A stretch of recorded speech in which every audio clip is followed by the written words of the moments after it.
Before the heavy hitters of horror in 2021 come out, talking about Spiral, the new Saw movie, Quiet Place Part 2, we're going to talk about some of the early 2021 horror films right now.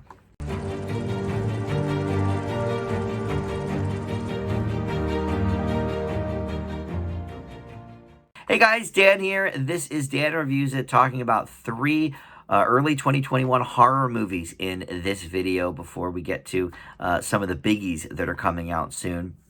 We're going to talk today about things heard and seen on Netflix and two theatrical films, Separation and The Unholy. And yes, it looks like our friend Snowball is joining us for this video. He didn't want to get off his box, so I wasn't going to move him, so he can just be in the background here of this video. You can look at his beautiful face. But typically, January, February is sort of the dumping ground for horror movies in theaters, and most of them are terrible. The January ones I can think of, that I've given Fs to: The Forest, The Woman in Black.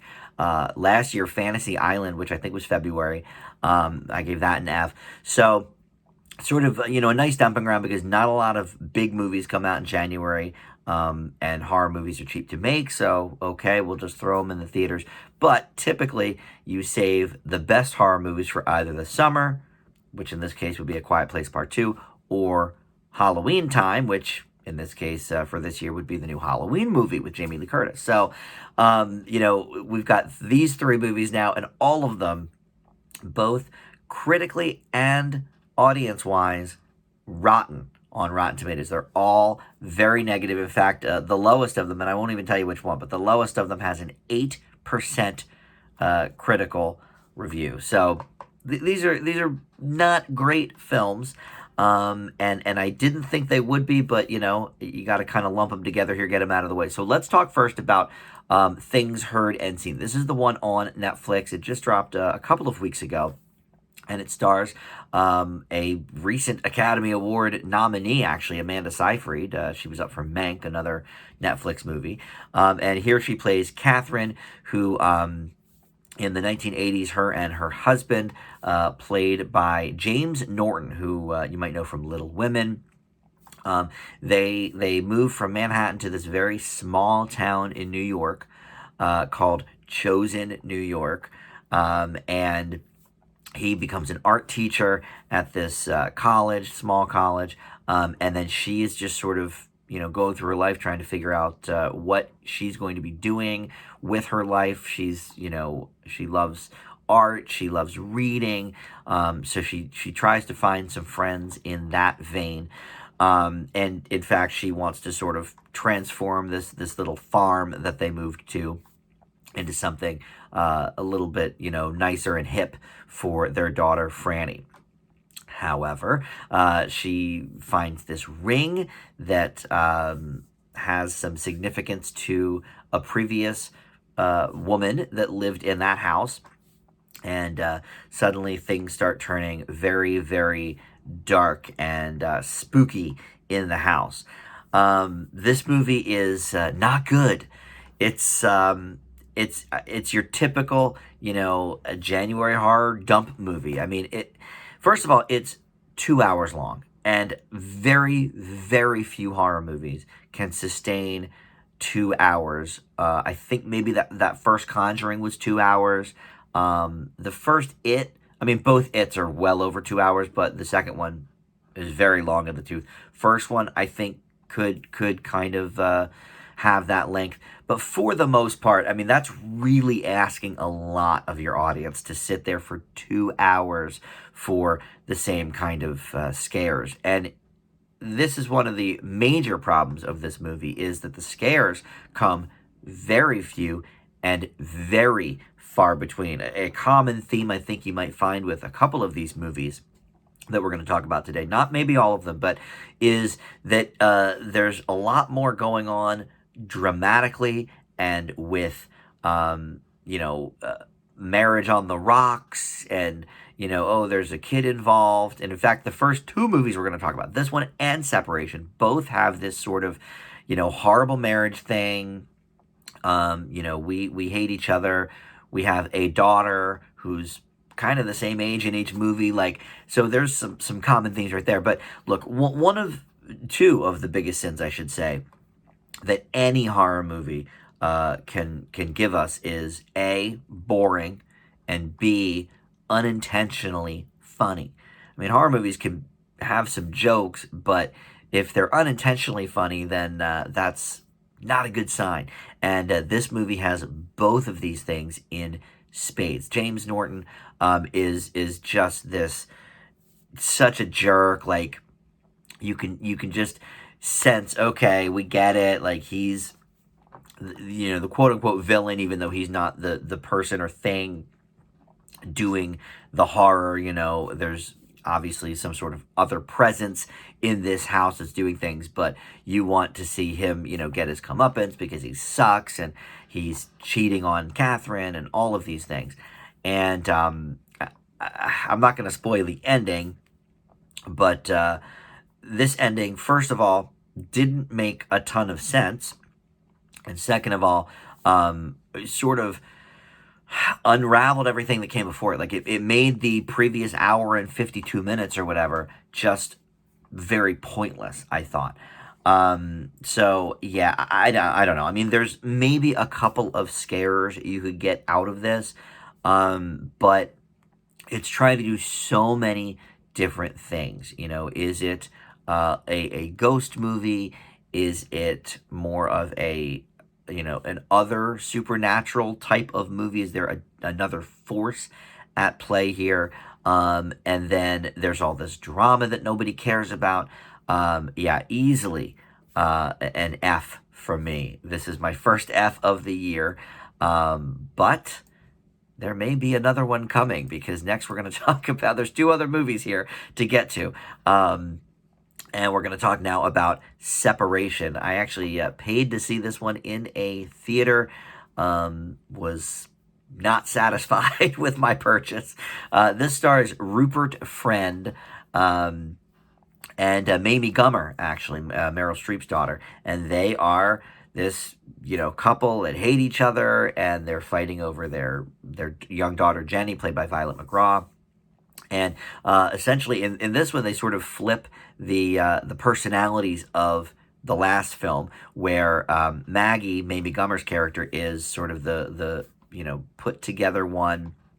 She's the professional one, and then the artist here is Jeff, the father, played by Rupert Friend, and he is trying to basically reignite his career. He created these puppets called Grisly Kin, who are, of course, really creepy looking and really disturbing, but of course the daughter loves them. They're my friends, whatever. And so they decide to get a divorce, start suing each other for custody. You also have Maggie's father, Brian Cox, in the mix, who is, trying to really put the pressure on Jeff to do the right thing and just, sign over the rights for Jenny and all of this. And as we move on, these puppets, surprise, surprise, come to life, and the girl is the only one who can see them, and it goes from there. But essentially, this movie is about the divorce and about the custody. I mean, it's Kramer versus Kramer with a little bit of a horror touch. I mean, this movie is so much more drama than it is horror. And now, like some horror movies does, it sort of ramps up so that by the end, it's like all horror. We don't even care about the drama anymore. But most good horror movies, I think, have a nice balance all the way through. And Separation cannot lay claim to that. I mean, it's mostly about this drama that, by the way, nobody cares about. I mean, every man in this movie is just looked upon as the biggest, I'm the hero of the story, and the women are looked upon as these harpies, these shrews, all the classic tropes from, 30 years ago or more, that you think about with, horrible women in movies, horrible characters anyway.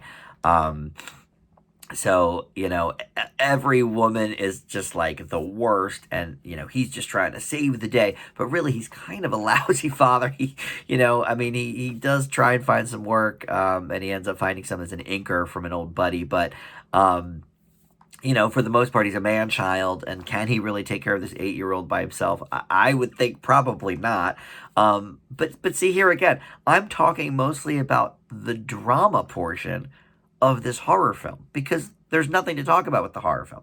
There's a few jump scares, there's a couple of classic tropes that we always see, but there in terms of thrills, scares, there's just not much to talk about. The drama is the only really, I guess, quote unquote, interesting thing about the movie, and even there, it's really not that interesting. In addition to that, the acting here is pretty poor. I mean, Brian Cox as Maggie's father is just like this. I'm gonna get you. We're gonna see. I'll see you in court. Like the classic, kind of trope there. But again, not frightening, not scary, and the girl does an okay job, I guess. I don't really know her from anything. She's, just a young girl, but even she's not really putting her all into it.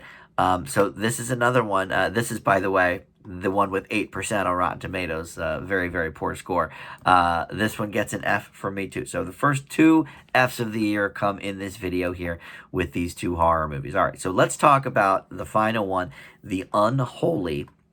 And this stars Jeffrey Dean Morgan as a disgraced journalist who wants to revive his career, sort of thinking of some things he can do. So he goes to this New England town to investigate.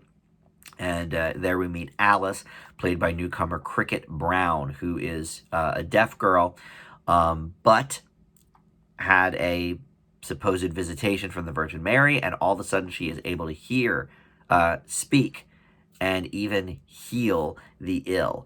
And so, the classic, turning her into some sort of, Christ-like figure. So, of course, people from all over, come view her miracles as the Morgan character, Jerry, sort of digs in deeper to find out what's going on here. And, of course, he's a non-believer, so he has to make that a part of the story. Like, okay, well, if a non-believer like me can get on board, maybe there's something to this. Carrie Elways is here as well as the bishop, who is sort of witnessing all of these miracles, has known Alice forever. So I'll be honest, this is the first one of the 3 that I saw. And I really had no expectations. I saw that it had, pretty poor scores all the way around, from critics and audiences alike. And it's the first horror movie released theatrically this year, which, again, never a good sign. But to be honest, this is actually my favorite of the 3. And I wasn't even going to fail it even before I saw the other 2 movies. It's definitely better than those, so if I was going to fail it, I would probably raise that grade a little bit.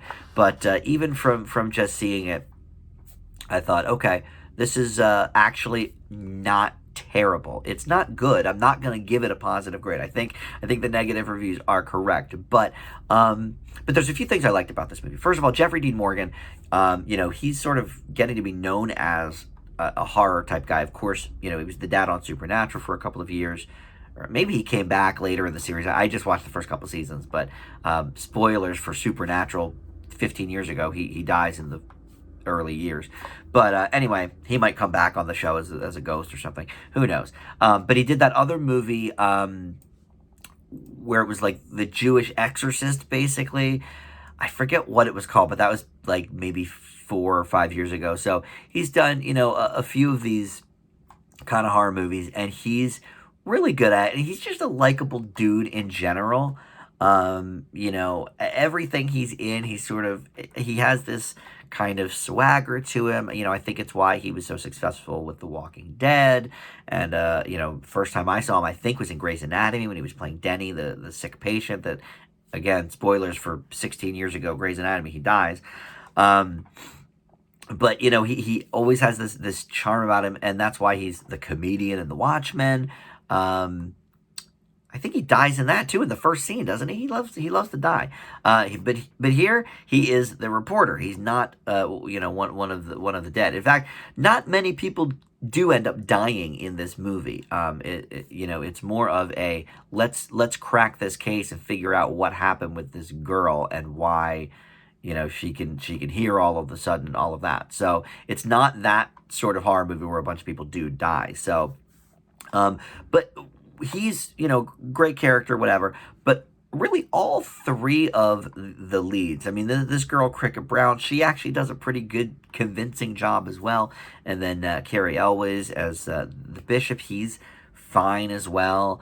And even the girl, there's a local doctor played by Katie Alston who sort of doesn't really, she sort of has a back and forth with the Jeffrey D. Morgan character, sort of a romance, but that's kind of ancillary to the plot. But so she's in it too, and she's all right. But everybody's like doing kind of an okay job, if not better than average. And so I liked that. Number two, I actually liked a lot of the themes in this movie, looking at what would cause this? Is this a true miracle? What are we doing here? Now, we see with that a lot of the classic tropes. We see, there's a statue of, the Virgin Mary that's got blood, coming out of her eyes. We get that. We've seen it before. And there's a few too many sort of odd little, I wouldn't even call them jump scares necessarily, but they're something where it's like it just sort of shows you something that is not really that relevant to right now. It just sort of puts something in there to kind of transition the scene, and I didn't really care for that. And it's sort of a mishmash of a lot of other horror movies. But that being said, I enjoyed watching this one the most of the three. I think it was, probably the smartest of the three. That's not necessarily saying much, but I think it also had some of the best horror elements of the three movies. I will say, Things Heard and Seen probably had the most decent, like, scares, but they were all just so tried and true. This at least was trying to sort of skewer it a little bit and do something a little different. I'm not sure how often it worked, but of the three, this is definitely the most enjoyable one. I'm going to leave The Unholy with a C-. All right, so there you go. We're coming up on some of these big horror movies. Spiral, the new Saw film, will be out this weekend. Quiet Place in a couple of weeks after that. So a lot to look forward to if you are a horror fan, but I would probably stay away from these three if I were a horror fan. That's my recommendation. So thank you for watching, and we'll see you back here next time. Bye.